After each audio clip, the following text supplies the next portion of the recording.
ये वीडियो मर्ज classroom academy की तरफ से प्रस्तुत किया जा रहा है।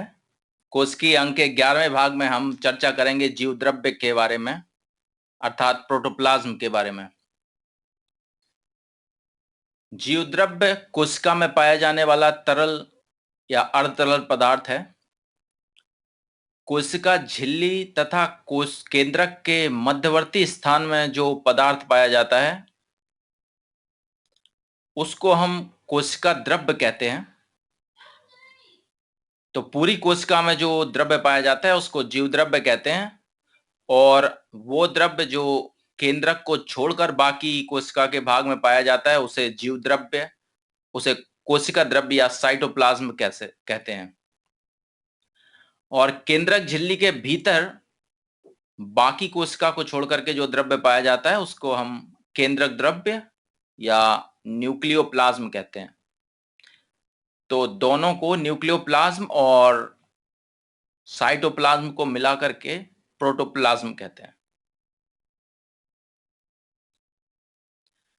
इसकी हिस्ट्री के बारे में सर्वप्रथम 1846 में ह्यूगो वान मोल ने यह बताया था कि पादप कोशिकाओं में एक चिकना, दानेदार और अर्धतरल तरल अवस्था का पदार्थ होता है जो कि कोशिका भित्ति और केंद्रक से अलग होता है।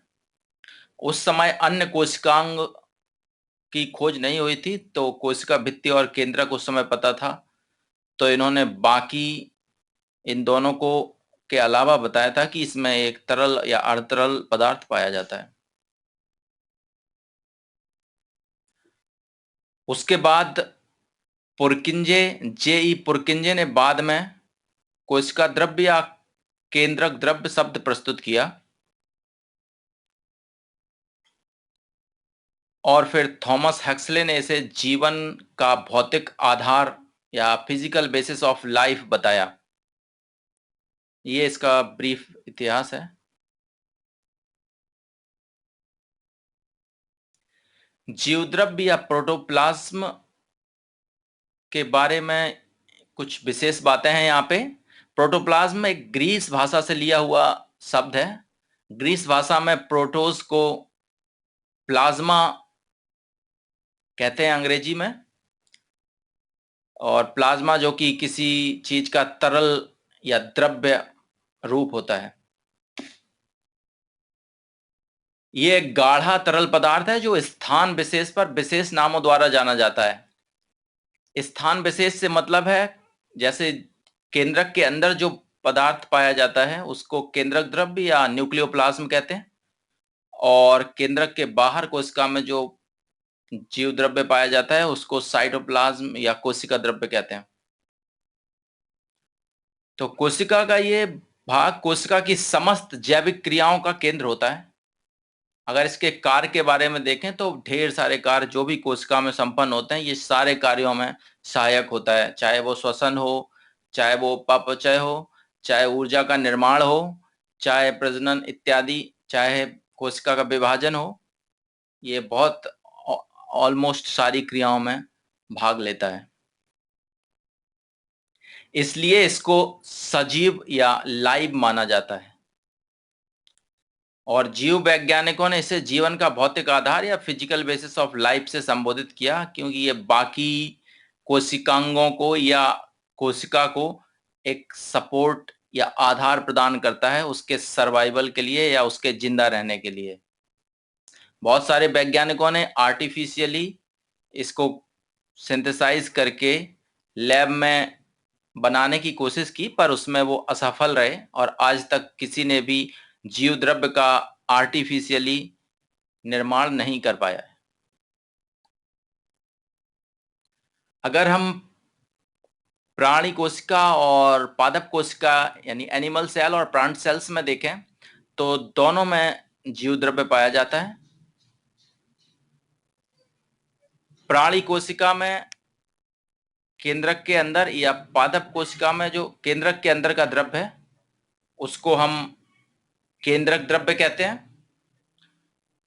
यहाँ पे केंद्रक द्रव्य दर्शाया गया है, और जो केंद्रक के बाहर कोशिका में जो द्रव्य पाया जाता है उसको कोशिका द्रव्य या साइटोप्लाज्म कहते हैं। और दोनों को मिला के जीव द्रव्य कहा जाता है केंद्रक द्रव्य प्लस कोशिका द्रव्य को। इसमें ढेर सारे खनिज पदार्थ पाए जाते हैं, हम अगली स्लाइड में बताएंगे। ये जीव द्रव्य के प्रमुख संघटक हैं।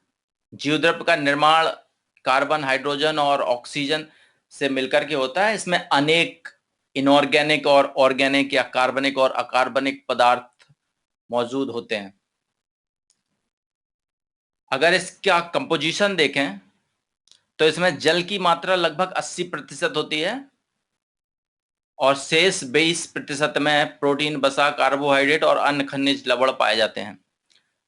अगर प्रोटीन को देखें तो 15% प्रोटीन पाई जाती है और फैट्स या वसाएं 3% होती हैं। कार्बोहाइड्रेट्स, सुगर्स 1% होते हैं और अन्य अकार्बनिक लवण या फिर अन्य सॉल्ट 1% होते हैं। जीव द्रव्य में के जो संरचना है या इसका कंपोजिशन है वो कई प्रकार का हो सकता है। कोलाइडल अवस्था में हो सकते हैं या ये कड़ाव या ग्रेन्स के रूप में हो सकते हैं, छोटे छोटे ग्रेन्स में, या फिर ये फाइब्रल फॉर्म में हो सकते हैं, तंतुमय या जालीदार रेटिकुलर फॉर्म में हो सकते हैं, या एल्वियोलर या कुपिकाकार फॉर्म में हो सकते हैं। और जैसा हमने बताया, जीव द्रव्य में सारे अंतःकोशिकीय अंग पाए जाते हैं। कोशिका का ये अहम भाग है। अगर कोशिका में जीव द्रव्य नहीं होगा तो बाकी कोशिका की सारी क्रियाएं समाप्त हो जाएंगी। तो ये लगभग कोशिका की सभी क्रियाओं में भाग लेता है। तो इसके कार्य के बारे में, जो भी कोशिका कार्य करती है, जीव द्रव्य उसमें सहायक होता है, उसको फिजिकल बेसिस या भौतिक आधार प्रदान करता है। धन्यवाद। अपना वीडियो अगर लोगों के साथ आप साझा करना चाह रहे हैं या फिर कोई दूसरा वीडियो देखना है या फिर किसी मर्ज क्लासरूम के वीडियो को अन्य भारतीय भाषा में ट्रांसलेट करना है तो विजिट करिए mergeclassroom.org पर, या फिर हमारी वेबसाइट है, या फिर हमें ईमेल लिख सकते हैं आप mergeclassroom@gmail.com पर। हमारा YouTube चैनल भी मौजूद है, उस पे आप सारे वीडियो देख सकते हैं।